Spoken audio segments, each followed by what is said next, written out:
Praise God. Wow, I'm sorry.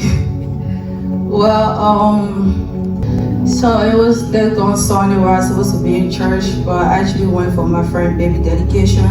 After that one, I went home. I started having panic attack, anxiety, everything. I couldn't breathe, but nobody was around. And then I tried to go on the feed, usually to go watch like the game. It's not happening to me again. While I almost passed out, my friend has to grab me. She rushed me in my car, try to give me water, keep telling me like everything's going to be okay.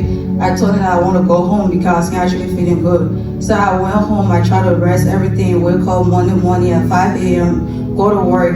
I went to work, the same thing keep happening before I know I passed out. But before I passed out, I keep telling my coworker I couldn't breathe. Something wrong somewhere, I couldn't breathe. I keep asking why this keep happening to me, I can't breathe.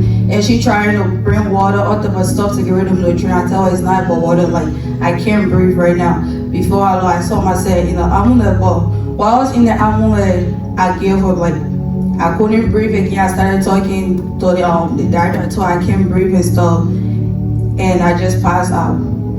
I saw myself laying out in the hospital, so I asked the nurse, I was like, why am I doing in the hospital? Why am I here? So she told me, she was like, while you're in the hospital, I'm gonna bring you, your heart actually stopped.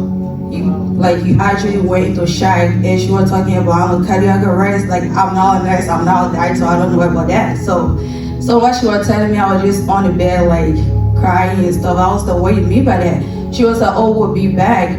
So she started talking to the doctor, telling the doctor, oh, what we're going to do, because she stays feeling pain and she's talking she can't stay breathe and stuff like that. So I just lay in the bed like helplessly. I can't do anything, trying to reach out on my phone to call like my family member. Nobody know about me being in the hospital. Friends, nobody know I was in the hospital. So when I came to myself a little bit, I called my friend Gabby. I was like, oh wow, happening to me on Sunday night, I'm in the hospital. So she sent me a text, praying. She was like, don't worry, everything's going to be okay and stuff like that. So I spent like 8 hours in the hospital. They trying to figure out what's going on. I'm feeling pain in my back, feeling pain in my legs and stuff. I can't breathe. So they wanted me to stay in the hospital. And out of the hospital, I told them, I said, no, I want to go home. My friend came to pick me up. I went home trying to rest myself a little bit. And I had Apostle call me. Apostle said, oh, well, when I see you in church.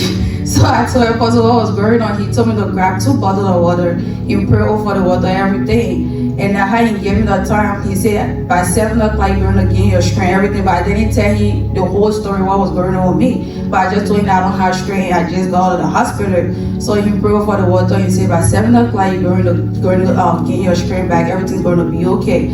So I drank the first 1 bottle. I tried to take a break because I can't finish 2 bottles on the spot. So I was like, no, I have to force myself to drink the second bottle. So I drank the water, everything, and I keep telling myself everything's going to be okay, everything's going to be okay. I try to rest a little bit. Around 7 o'clock, if I'm mistaken, I think I called Apostle. I told him, I was like, oh, Apostle, I'm okay. I gained my strength, everything back. And I started telling my friends that I can't feel any more pain, everything. And I know my God is not for me. I've been in with this service.